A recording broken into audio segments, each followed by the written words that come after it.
Alright, so I wanted to take a look at this Galactic challenge. Obviously, there's 3 hours left at the time of this recording, so it's not for strategy or anything. It's actually just to, I don't know, take a look at something that was kind of weird, I guess. So, as you can see, I actually was able to max crate it. I only say it that way because this took a lot of work. I tried this a little bit here and there on today, Sunday. I did some yesterday, Saturday obviously, and I think I did it a little bit on Friday as well. Yeah, I did. I started on Friday. I only got up to like a T4 box, but it wasn't so readily availably easy. It took a lot of work, and I even consulted with my guild if they had any strategy insights to help, and I for sure didn't think I'd be able to max crate. I thought at best I would get a T9 box, but I ended up pulling through and get that max crate, which is pretty cool. So anyways, let's just take a look at what the modifiers were. Global, there was 2. There's Last Stand, which is whenever a ship's protection reaches 0%, they gain retribution for 1 turn. Whenever a ship falls below 50% health, they gain defense up for 1 turn. The first time each ship falls below 25% health, that ship gains damage immunity for 1 turn. Okay, that makes sense, because I was noticing every time the ships kept gaining damage immunity, and I thought that was because of the enemy's global modifier. I didn't read these ahead of time. I didn't realize myself getting this, but I kept noticing every time I try to kill someone, they'd be almost dead, and then boop, damage immunity, and I was like, come on, this is annoying. Anyways, front deflector screen, the other global modifier, is at the start of each tank's turn, they gain potency up for 1 turn. Whenever a tank is critically hit, they gain protection up for 2 turns. Now, our modifier, which this was, well, it doesn't really directly say. Well, it was Rebels for us versus Resistance. So ours modifier was the odds ships. This was whenever a Rebel ally scores a critical hit during their turn, they have a 100% chance to attack again. This chance is reduced to 10% for bonus attacks beyond the first. Rebel allies can't be countered. And then their thing was Fearless Fortitude. Whenever an enemy resists a detrimental effect from a Resistance ally, that ally gains heal over time for 1 turn. Whenever a Resistance ally gains a buff, they also gain 3% potency, critical chance, and critical damage stacking until end of battle, and 10% turn meter. So anyways, the modifiers, or the feats I mean, were Full Squad Rebel X, win while using 5 Rebel ships, complete the battle, so obviously those go hand in hand. Then it was complete the battle with an undersized squad, and complete the battle after gaining stealth 10 times. So basically, number 1, 2, and 4 can be done in 1 battle, which hopefully, yeah, this is exactly what I used. Home 1, and then Ghost Phantom 2, and Outrider just out right away. And then my reinforcements were Han's Millennium Falcon, Wedge's ship, Biggs's ship, and then the, whatever that one is called, BTLY, blah blah blah, that ship. This actually ends up being successful enough to the point where you can use it on full auto. Now, I'm not going to waste the time to showcase that because, I mean, I already got the things, and yeah. What I really wanted to talk about was complete the battle with an undersized squad. This was weird because there's actually more to that than they directly say. You know, normally an undersized squad would mean, you know, you're doing something like, you know, here's 7 ships here. You have the 3 plus 4 reinforcements. So you could just drop off 1 reinforcement. Now that makes it an undersized squad.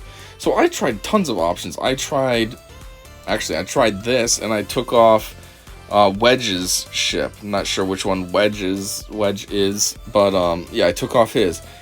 Ran the whole battle. Nope, they didn't give it to me. And I was like, alright, that's not undersized. Then I tried it with Negotiator. I put the Negotiator in, and I used this squad. I put boom, boom, you know, the usual. Do all this, do this, and then a healer. Left that empty. Tried that. Nope, didn't count it as an undersized squad. So I'm like, alright. Then I went in and tried this. My Executor squad. What would this be? Bounty Hunter. So I put in something like this, boom, whoops, boom, boom, boom, my usual squad, and then, yeah, and then at first I wasn't thinking, and I messed up, and I put one here, because I was thinking, oh, well, technically, since I'm not 7-star, I can't have a full fleet anyways, because that last slot is unavailable. And then it failed, so then I was like, okay, well, maybe I'll leave 1 ship out. So I did this team, and it still didn't work, and I was like, alright, and then I got to thinking, Oh, maybe it's because my Executor is 6-star and I'm trying to do the max crate. So that's when. So actually, I tried this team first, and then I tried those other ones, the Negotiator and the Home 1 team, and they didn't work. So that's when I consulted with my guild, which, let me see if it's still there in the chat. Give me a second. So yes, right here, you can see I consulted with my chat. I said, anyone else having trouble with the undersized squad in GC? I'm entering battle with only 4 ships, and it keeps not counting it. Because that's another thing I said with 4 ships, because I tried it with my Executor.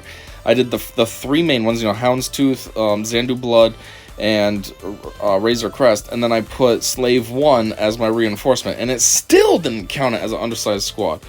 So then one of my members said, that's odd, 4 ships should have done it, which is exactly what I thought. Then this guy says, was reading online, capital ship has to be 7-star, no reinforcements, and can't be the Sith capital ship. Which, that's weird. So you can't use Leviathan either? It doesn't say that anywhere. Why can't we use Leviathan? And then this guy says, Jam says, use 1 capital and 3 ships. I used Profundity, which I don't have, so I can't do that. Falcon, Dash, and Y-Wing. And then I said, geez, what a ridiculous set of stipulations, because for real, I mean, it says do it with an undersized squad. I didn't know it was do it with an undersized squad, but also make sure you meet all these other weird requirements. Don't use Leviathan, don't have any reinforcements at all. Like, that's not undersized, that's severely undersized. That would be like if this was characters, and they said defeat, you know, win with an undersized squad, and what it means is just 1 character. Like, that ain't undersized, that's ridiculously undersized. But anyways, I did eventually get it to work, and I said thanks for the tip. And then this guy said, I did it without any reinforcements, but I thought it said undersized as in not a full hanger. Which, yeah, that's what that should mean under normal circumstances. And so, yeah, Requisito's requirements, stealth and full... Oh, yeah, that was just continuing from his other story. So anyways, back to the challenge so I can show you what I actually ended up doing that worked for me. So this is the team that I ended up using. I just did this. No reinforcements at all, and just these 3. And I was a little worried about how it would play out.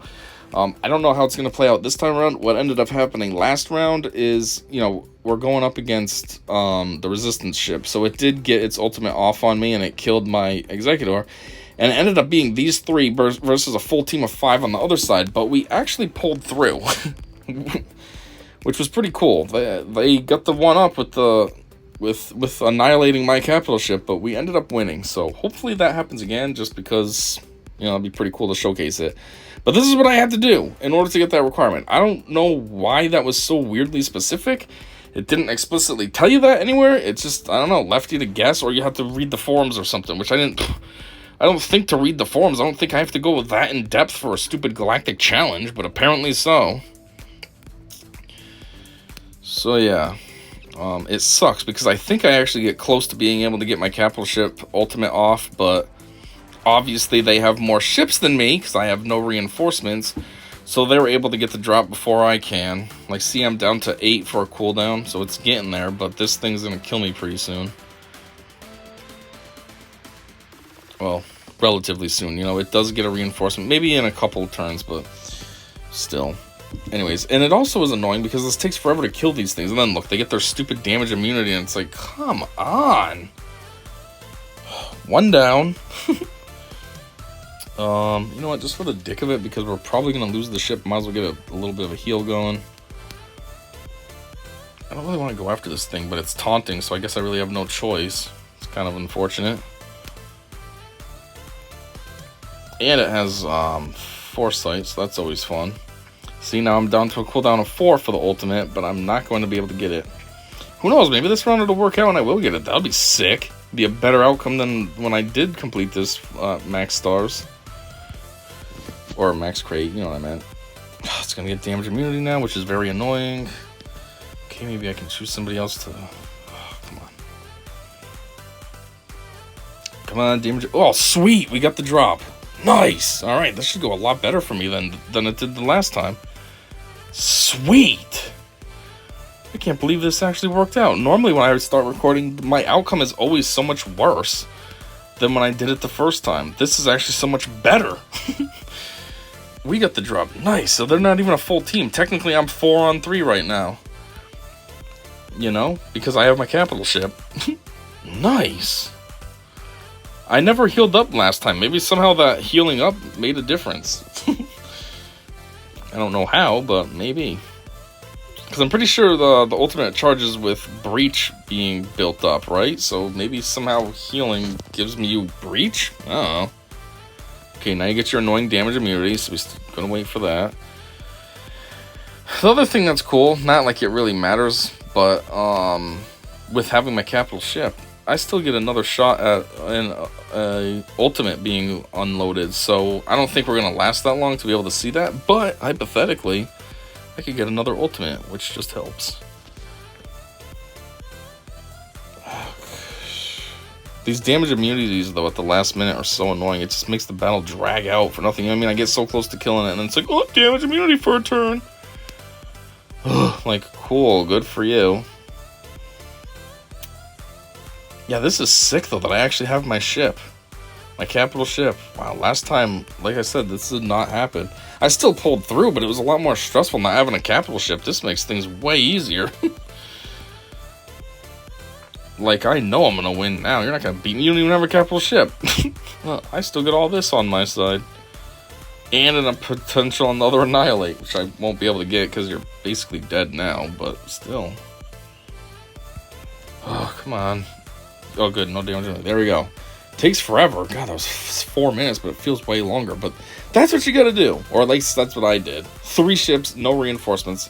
And then you get the undersized squad. Such a weird feat that it doesn't tell you this outright. But yeah. So that's why I wanted to talk about this, because for the longest time I couldn't figure out how to do it. So I was going to make a video saying, is this bugged or something? Why am I doing an undersized squad and it's not counting it? But after I talked to my guild and it worked out, I figured, well, I could still make a video just to document how ridiculous that was. Anyways, that's about it. That's all I want to talk about. There's only 3.5 hours left of this event, so obviously this isn't going to be any kind of strategy, but yeah.